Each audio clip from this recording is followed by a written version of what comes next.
Station, this is Houston. Are you ready for the event? Houston Station, we're ready for the event. KPRC-TV, this is Mission Control Houston. Please call station for a voice check.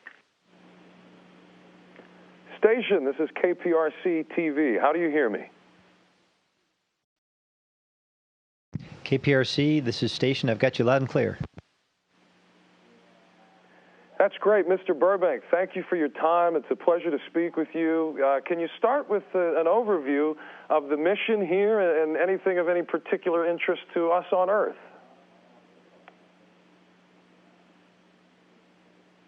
Okay, absolutely, Lauren. First off, it's great to have you on board.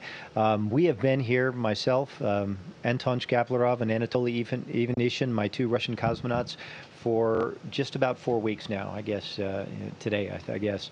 And it's been very, very busy. Space Station is designed and intended at this stage for a crew of 6, so we've been at half strength for quite a while. And for us, it's been a very busy time, but obviously a very wonderful experience just the same. Our primary focus so far, at least in the first week, was to hand over with the previous crew and to learn as much as we could about life on board Space Station. Ordinarily, the handover period is between 2 and 4 months. We got to jump on it before launch and did some of that via video and teleconferencing and every other way you could imagine, emails and the rest.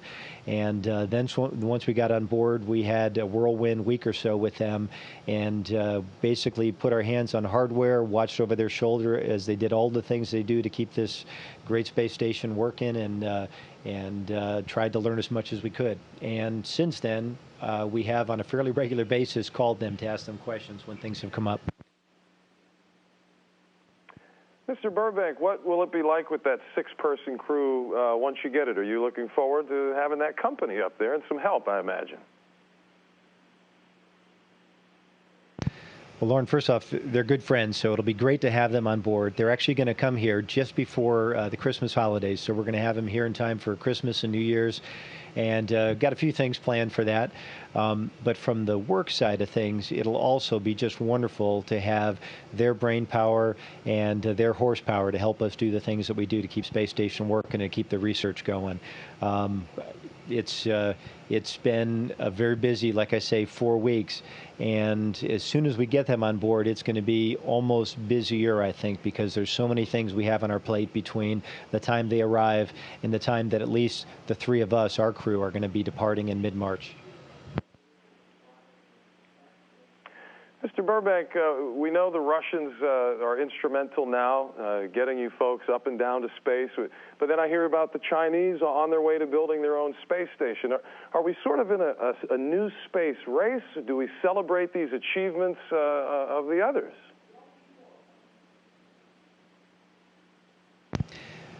Well, Lauren, my feeling on this is that I think humanity belongs in space. I think the more people that can do this, the more countries that can do this, the better off we are as human beings. I think right now, if we were to approach this next phase, for example, with the Chinese, as a space race as we did during the Cold War years in the Apollo program, I don't think necessarily that's the wise thing to do. Those kinds of things will do a lot to light a fire and get us motivated, or get anybody motivated to do something big perhaps, but it may not be the impetus we need to be in space and stay here for the long term, which I think is really our goal.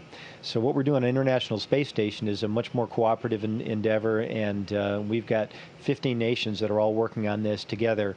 And International Space Station's been going since 1998. We've had a crew on board since 2000. It's going to be populated and doing research by that same complement of international partners all the way out till 2020, and I believe beyond that.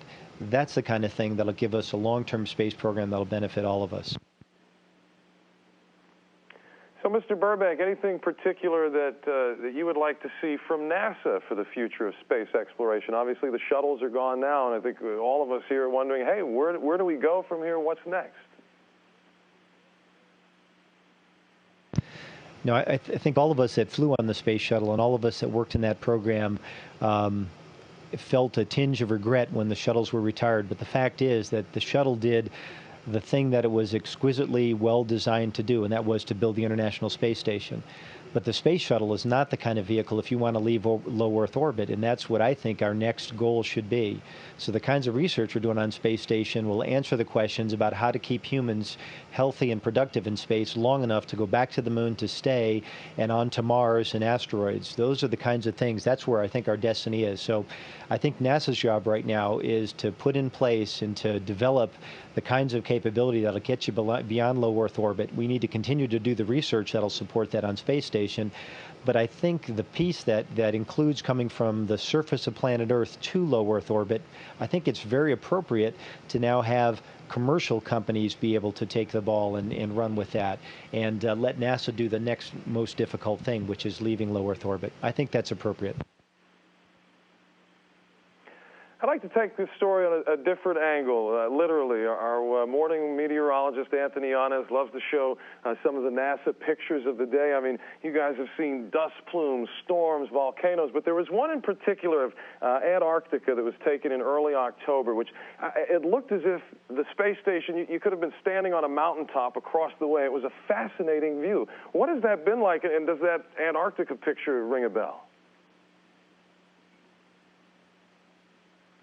Since we've been here, I think we've sent down about 4,500 images, and I think I know the one that you're talking about. But I think what I would say is that I'm probably not to the level that I need to be able to do it justice when it comes to Earth photography from low Earth orbit. Every time that you float down to the cupola, every time that you go to a window, be it in the U.S. laboratory or in the Russian segment in the service module, you are surprised and your breath's taken away by something that's going by beneath you. And I think the trick is for us who are crew members, who are pilots and engineers, typically, or scientists by trade, is to become good enough photographers to be able to capture those images in such a way that it really tells a story for people on the ground. I mean, it is unbelievable. Whether it is flying over the North Atlantic and watching the northern lights dancing around, in fact, around the vehicle sometimes, or watching the Swiss Alps come beneath you. There's been some unbelievable views lately of going over southern Chile and Tierra del Fuego. All of those things are just spectacular. Africa, can't say enough about that.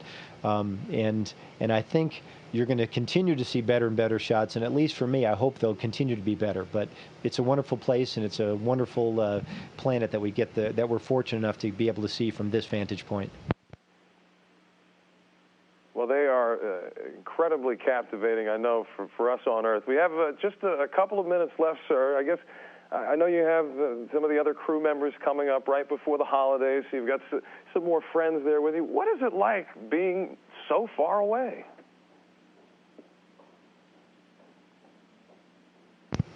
I think when the crews were flying aboard the Mir space station, for example, or when the crews were flying aboard the International Space Station in the earlier days, you were, in fact, physically far away from home, and sometimes you felt far removed from friends and family.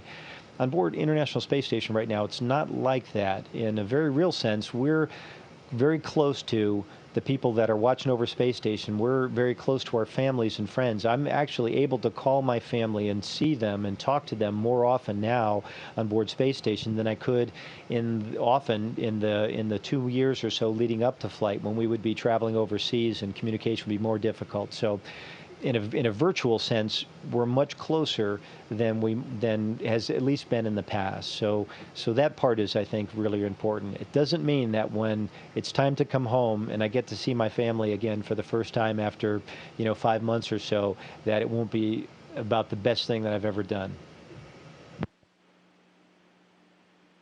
Yeah, that reunion, we can only imagine. Mr. Burbank, thank you for your time. Thanks for spending these moments with us. Good luck on the mission, and, of course, safe travels back home. Lauren, thanks so much. Thanks for joining us here. It was great talking with you, and I hope we get a chance to do it again. Station, this is Houston ACR. That concludes the event. Thank you. Thank you. Kathy, thank you. Thank you, KPRC-TV. Station, we are now resuming operational communications.